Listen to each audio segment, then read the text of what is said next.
நீ யோகா சென்டருக்கு வரக்கூடிய தம்பி கேட்டார். சார் எனக்கு டவுட்டு, ஈகோங்கிறாங்களே அது என்னது, ஆணவம்ங்கிறாங்களே அது என்னது புரியல சார். எனக்கு எதுக்கு என்ன அர்த்தம், என்ன வார்த்தை, இது எதுலேருந்து வருது, என்ன புரியல. அது சொல்லுங்கள். கையில் மொபைல் எக்ஸ்பிரஷன் இருந்தார். அந்த மொபைலை கொடுங்க, எவ்வளோ, எங்கே வாங்கினீங்க, எப்படி இருக்குது பார்க்கலாமா, கொடுத்தாரு. வாங்கி பார்த்தேன்.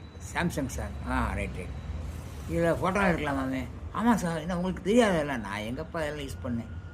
சரி, இப்போ இதில் உங்களே நீங்கள் எடுக்கலாமா? எடுக்கலாமே. யார் எடுப்பா? நானே எடுத்துக்கலாம் சார். நானே எடுத்துக்கலாம். நானே எடுத்துக்கலாம். எங்கே எடுத்து படம் ஏதாவது காமிங்கன்னு ஆயிரக்கணக்கான ஃபோட்டோஸ் இருந்துச்சு. அவரே எடுத்து. இப்போ செல்ஃபி சார். இப்போ செல்ஃபி நானே என்ன எடுத்துக்கிறது. அந்த செல்ஃபின்னு சொன்னீங்களே, அதுக்கு என்ன அர்த்தம்?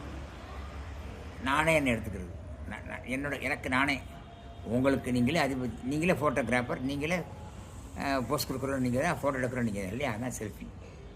Very good. இந்தாங்க வாங்கிட்டு. சரி, இப்போ யோகா போடுங்கன்னு. சார் நீங்கள் ஈகோன்னா என்னன்னு கேட்டு நீங்கள் சொல்லவே இல்லையே. சொல்லிட்டேன், இப்போ தான் சொன்னேன். செல்ஃபின்னு எடுத்தீங்கல்ல, அதுதான் ஈகோ. நான் நானே விதவிதமாக ஃபோட்டோ எடுக்கிறது. அப்போ நானே உட்காந்து முடி எப்படி இருக்குது, மூக்கு எப்படி இருக்குது, கண் எப்படி இருக்குது, கழுத்து எப்படி இருக்குது, நான் நடிக்க போயிருந்தா எப்படி இருக்கும் சார். நான் தான் சூப்பர் ஸ்டார். இப்படி ஃபோட்டோ பார்த்து புலம்ப ஆரம்பிச்சுடுறாங்க. அதுதான் ஈகோ. தன் மீது தான் வைத்துள்ள அதீதமான அபிப்பிராயம்தான் ஈகோ. நான் எனது. ஆணவங்கிறது அதுதான், அகந்தைங்கிறது அதுதான். இது 3 இருக்கக்கூடாது. இன்னும் என்ன செய்கிறது அதுக்கு? செல்லத்தை போடணும். போடுங்களா? போட மாட்டீங்க. போட்டாமல் எடுக்காமல் இருக்கணும். இருக்க மாட்டீங்க. அப்படி என்ன? இப்போ ஈகோ என்பது நமக்கு இருந்துகிட்டே இருக்கும். எப்போ நம்ம மேலே வைத்துள்ள அபிப்பிராயத்தை, அபிமானத்தை நாம் ஒதுக்குறோமோ அன்னைக்கு அந்த ஈகோ நம்ம உலகம். ஈகோ விலகிச்சுன்னா நம்ம வாழ்க்கையில் இன்னொரு உலகத்தில் பார்க்கலாம், சந்தோஷமாக இருக்கலாம், ஹாப்பியாக இருக்கலாம். இது மிகப்பெரிய தடை. நமக்கு நாமே ஏற்படுத்தக்கூடிய தடை தான்.